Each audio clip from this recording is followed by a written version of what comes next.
m'entendez bien? Bon, bonjour à tous tout d'abord, et je vous présente les excuses d'Isabelle Montelesco, chef du département mobilité électrique à EDF, qui m'a chargé de la remplacer pour cette présentation. Alors je vais donc vous parler de la stratégie du groupe EDF en matière de mobilité. Ce qu'il faut savoir, c'est que je vais présenter des éléments dont certains sont confidentiels, étant donné que cette stratégie, déjà un général ne relève pas toujours la stratégie qu'il a appliquée, et puis d'une part et d'autre part, cette stratégie a été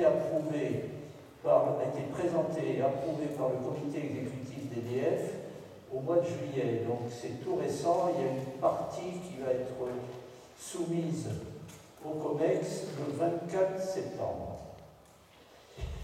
Bon, alors il est clair qu'avant de parler de stratégie, on s'inscrit aujourd'hui, et j'y reviendrai, dans un contexte qui est très favorable à la mobilité électrique.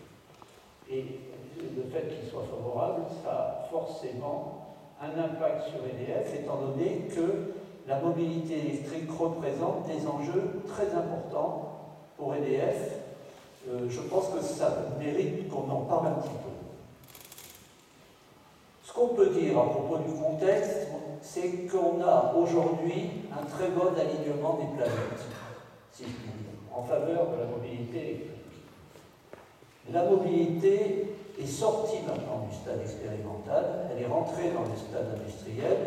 On a vendu en 2017 1 200 000 véhicules électriques et hybrides rechargeables dans le monde. La Chine, elle toute seule,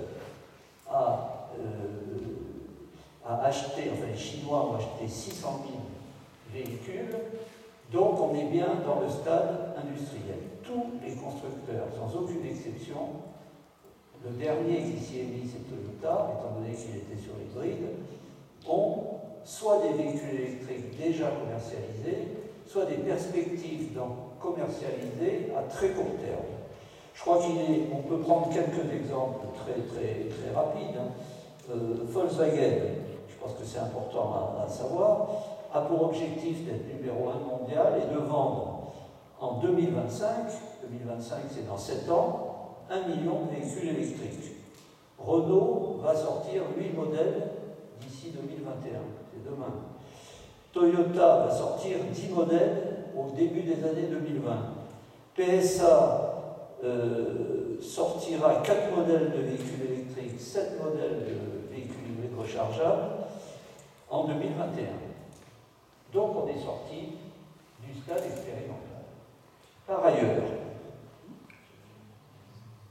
la mobilité électrique, c'est bien entendu une des réponses à des attentes sociétales extrêmement fortes. Je ne vais pas développer, mais vous connaissez tous, d'ailleurs c'est le nom de votre association, les préoccupations d'aujourd'hui en matière de climat, de réchauffement climatique, en matière de pollution, en matière de nuisance. Il est clair que la mobilité électrique est une des réponses, pas la seule, à ces préoccupations sociétales. Par ailleurs, la compétitivité économique des véhicules électriques est en très forte amélioration si on la compare avec les véhicules thermiques. On peut s'attendre à une égalité de TCO, je reviendrai sur ce qu'est TCO, au début des années 2020, c'est-à-dire demain. TCO, ça veut dire Total Cost of Ownership. Ce sont toutes les composantes du coût économique d'un véhicule, c'est-à-dire aussi bien l'amortissement du véhicule, son entretien, le carburant utilisé, le coût d'assurance. Si on compare véhicules électriques et véhicules thermiques, aujourd'hui, il y a à peu près équivalence, mais avec des subventions publiques. En France, un bonus de 6 000 €, et équivalence pour à peu près 10 à 12 000 km par an parcourus, ce qui est la moyenne nationale. Demain, c'est-à-dire au début 2020, au rythme de baisse essentiellement du coût des batteries, on aura équilibre sans subvention publique. Donc, compétitivité du véhicule. Alors, pour EDF, en 2 mots, EDF se veut, comme vous le savez, acteur majeur de la transition énergétique, et il est clair que la transition énergétique de façon globale, ça concerne bien entendu les transports, puisque les transports, c'est une des composantes très fortes de de la consommation énergétique. Par ailleurs, EDF a un avantage, c'est son antériorité sur le sujet. Sans remonter au déluge, depuis 1957, j'étais à peine né, EDF a toujours eu une équipe plus ou moins importante qui travaille sur la mobilité électrique. Bon, je ne vais pas faire l'histoire d'EDF et de la mobilité électrique, mais il y a une antériorité incontestable. Par ailleurs, EDF a évidemment des compétences dans le domaine, essentiellement sur deux sujets, celui des batteries. EDF a aujourd'hui une compétence d'évaluation de batteries, de pack batterie automobile, qui est à peu près sans l'équivalent en Europe. Je ne détaille pas, mais ça provient du nucléaire. Il y a beaucoup parmi vous, j'ai l'impression, de gens qui ont connu le nucléaire. Bon, dans le nucléaire, la batterie, comme ultime secours, c'est un élément crucial, d'où la compétence d'EDF. On a aussi, bien entendu, parce que c'est proche de nos métiers de base, une compétence en matière de recharge de véhicules, aussi bien recharge normale, sous puissance limitée, que recharge rapide. Enfin, EDF est fournisseur de carburant pour la mobilité électrique, et je rappelle quand même que c'est le premier producteur d'énergie renouvelable en Europe. Donc on produit un carburant propre. Alors quels sont les enjeux pour EDF face à ce panorama? Oui, les conséquences, qu'on dise un mot quand même, les conséquences de tout ça, c'est qu'aujourd'hui, les constructeurs, vu les progrès qui ont été faits sur les batteries, annoncent à très très court terme des véhicules qui ont une autonomie de l'ordre de 400 à 500 km. Déjà, la nouvelle version de la Zoé qui est commercialisée depuis 2017, elle a une autonomie, moi j'ai testé, pour un usager moyen de l'ordre de 300 km. On annonce 400 c'est quand on est aux limites, mais l'usager moyen peut faire 300 km avec une Zoé. Bon, la parité du TCO, on en a parlé. Donc maintenant, j'en viens aux enjeux pour EDF, en détaillant un petit peu plus. Bon, il est clair que pour EDF, la mobilité électrique, c'est d'abord un marché de l'énergie. EDF, comme je l'ai dit, est fournisseur de carburant, et ça peut représenter des volumes qui sont quand même conséquents. 1 million de voitures électriques, ça correspond à une consommation d'énergie électrique d'à peu près 2,5 TWh. Vous voyez que c'est pas rien, la consommation française c'est 480 TWh.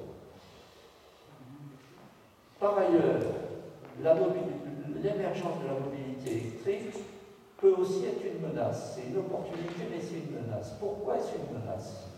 Parce qu'il y a un risque d'interposition d'un tiers entre EDF et son client. Ce que montrent les faits, c'est que l'achat d'une voiture électrique, ça conduit l'utilisateur à remettre à plat son contrat de fourniture d'énergie, y compris pour ses usages autres que la recharge de son véhicule. Donc, si quelqu'un se propose de fournir de l'énergie à un coût compétitif uniquement pour le véhicule, il y a le risque, effectivement, qu'il étende cette fourniture-là aux autres usages. Donc, c'est une menace aussi. L'autre enjeu pour EDF, au-delà de cet enjeu carburant, qui globalement est quand même plus une opportunité qu'une menace, puisqu'aujourd'hui, les usages de l'électricité qui sont en développement en termes de volume sont quand même extrêmement peu nombreux. La consommation stagne. Là, c'est l'occasion soit de compenser une baisse des consommations, soit d'accroître les consommations globales en France. Les consommations en France stagnent à peu près depuis 2010-2011, depuis la crise. Premier élément. Deuxième élément, avec la mobilité électrique, EDF se trouve face à un écosystème. Parce que finalement, qu'est-ce que c'est que la mobilité électrique? C'est un écosystème qui comprend à la fois des points de consommation diffus sur toute la France, en partie mobiles, dont la consommation peut varier beaucoup suivant le moment où elle est placée. Ce n'est pas du tout pareil de se charger la nuit que de se charger le soir à 19h. Et il y a des glissements possibles, ce qui n'est pas le cas de tous les usages de l'électricité. Enfin, dans cet écosystème, il y a une capacité de stockage qui est non négligeable. Je crois qu'il est intéressant là d'avoir quelques chiffres. Si on regarde, en gros, on s'attend d'ici 2030 à ce qu'il y ait à peu près 5 millions de véhicules en circulation. Je rappelle qu'en France, il y a à peu près, si on compte les véhicules utilitaires légers, 35 millions de véhicules. Donc, vous voyez, 5 millions sur 35, c'est loin d'être négligeable. Ce 5 millions de véhicules, ça représente une capacité de stockage de l'ordre de 260 gigawattheures. Et ça représenterait, si tous les véhicules se rechargeaient au même moment, ce qui ne sera pas le cas parce qu'il y a des foisonnements, et surtout parce qu'on les incitera à ne pas le faire, ça représenterait un appel de puissance de 5 gigawatts, 5000 mégawatts. Donc vous voyez derrière l'impact que tout ceci peut avoir sur le système électrique. Et ce qui est intéressant à noter, c'est que cet écosystème constitué donc de points de consommation diffus associés à une capacité de stockage, qui représente un parc pour les véhicules électriques, il émerge dans un contexte où on cherche à développer très fortement les énergies renouvelables, qui, par définition, sont intermittentes. Donc vous voyez que derrière, il y a un potentiel d'association entre l'écosystème de la mobilité électrique et les énergies renouvelables qui vont constituer une composante de plus en plus importante du mix énergétique français. Aujourd'hui, on est à 2%, on va évoluer vers 30-40%. Il suffit de voir les lois de transition énergétique. Donc il y a derrière un potentiel de complémentarité qui est considérable. Parallèlement à ça, on parle énormément aujourd'hui des réseaux intelligents, on appelle les smart grid, de la smart city.